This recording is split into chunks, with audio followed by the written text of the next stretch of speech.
So let's talk about self-aware narcissists. If you're new here, I'm actually a diagnosed narcissist. So self-aware just means that you know. Like self-aware, being self-aware of your narcissism or any other type of personality disorder just means that you know that you have this disorder. It doesn't mean that you're going to take the necessary actions to be a better person, to work on yourself. So self-awareness is just the bare minimum. What you need is a different level of consciousness. So that's what I've been working on in therapy for the past 7 years. No, I'm just not a self-aware narcissist. I know, but I'm also conscious of my behaviors and my actions and my own inner dialogue and whatnot. Yes, I have an inner dialogue. It's not a monologue. So self-awareness is absolutely the bare minimum. It just means that you know. So if you see somebody on the line saying, hey, I'm a self-aware narcissist, it doesn't mean that they're actively taking any steps to be a better human being. It's just telling you that, hey, look, I know I'm a narcissist, so you should know I'm a narcissist too, right? So I'm letting you know I'm a narcissist. So if I say something or I do something, I can just blame it on the narcissism, right? Being conscious is a totally different level right there, a totally different level of self-awareness. Being conscious allows you to take the actions necessary to work on your personality disorder or your mental health issues and things of that nature. Being self-aware just means you can acknowledge that you've done things wrong in the past, where being conscious means that you can take actions to remedy the things that you have done wrong in the past. Hey, I used to do this, but I don't do it anymore, so you guys got to forgive me and get over it. I'm working on it, right? Ha, ha, ha, ha. That's self-awareness. Self-consciousness is being saying, hey, look, I've done bad things in the past, and look, does it suck if other people bring it up? Yeah, but I don't get to determine or put a timeline on your healing or your acceptance of me.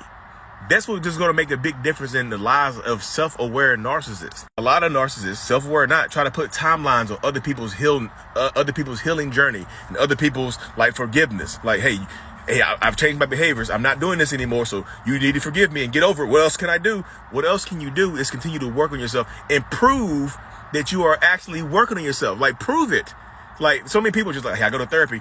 Therapy is not just you spend way more time outside of therapy than you do inside of therapy. That's just true. Like, for me, I go to therapy once or twice a month for 7 years. So look, if you think about that, let's say once a month for 7 years, right? That's 12 hours of therapy a year for 7 years. So what have I had? 84 hours of therapy in 7 years. So most of the work that you do is outside of therapy, especially if you're on TikTok or any type of social media platform talking about your mental health or your therapy journey. It still requires a different level of like being conscious of who you are and what you have going on inside. Self-aware narcissists make excuses for their behaviors, past and present. Self-aware and conscious narcissists don't make those excuses. They say, hey, look, I did it. I'm going to keep working on it. Hey, you still hurt by my past? Hey, I can't control your healing, but what I can do is continue to work. All I can do is work. So when I get people in my inbox or in my comment section saying, hey, how do I make my narcissistic partner or ex or spouse or whatever self-aware? And I tell them self-awareness is just the beginning. That just means that they know. They have to be conscious of it. Knowing and being conscious of it are two totally different things, y'all. It's just, you gotta dig a little deeper. Seriously, because that's what I've done over the past 7 years. Is I dug deeper to achieve a high level of consciousness. You know, I'm just not your regular run-of-the-mill self-aware narcissist out here just spilling my brains out. I'm telling you what I'm doing, what I've done wrong, and the actions that I'm taking to remedy that stuff in the past. Lee, how does your marriage work? Because I'm taking my actions and trying to remedy the things in the past and not asking hey, you don't have to forgive me for that. I'm going to keep working on it. Hey, you still hurt by that? Hey, I can't change the fact that you're still hurt by that. I'm going to work on it right now. I can try. I'm not going to do it again. I can promise you that. I can understand. So in that situation, I'm both aware of it and conscious of it enough to make a better decision.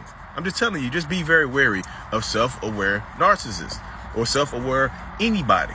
Self-awareness is just not about personality disorders as well. If you're dealing with a narcissist or a toxic person, it requires a certain level of self-awareness on your end of things as well. And if you're a self-aware narcissist watching this, you have to be more conscious of your actions and behaviors and how you've affected people in the past, and stop thinking everybody's just going to get over things that you've done in the past, especially horrible things. Horrible stuff is like, hey guys, I used to do this. You should forgive me and get over it. What else can I do? Ha ha ha. Can't believe you still holding this against me. What the? That's still victim mode. That's self-aware victim. That's self-aware victim mode right there, y'all. Anyways, Hope this video has brought you some clarity into the mind of a diagnosed narcissist that's actually working on themselves to try to change the world. I know that sounds grandiose, but that's the goal. Anyways, hope this helps.